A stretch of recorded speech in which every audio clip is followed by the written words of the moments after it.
Ozone ദിനം എന്താണ്? A ജനുവരി 30, ബി സെപ്റ്റംബർ 16.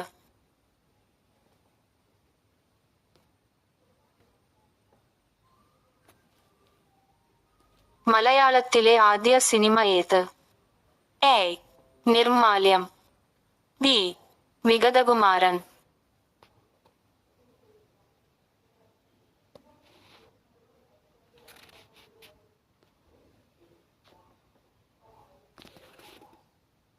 പടിഞ്ഞാറോട്ടൊഴുകുന്ന ഏക ഹിമാലയൻ നദി ഏത്? A Sindhu, B Krishna.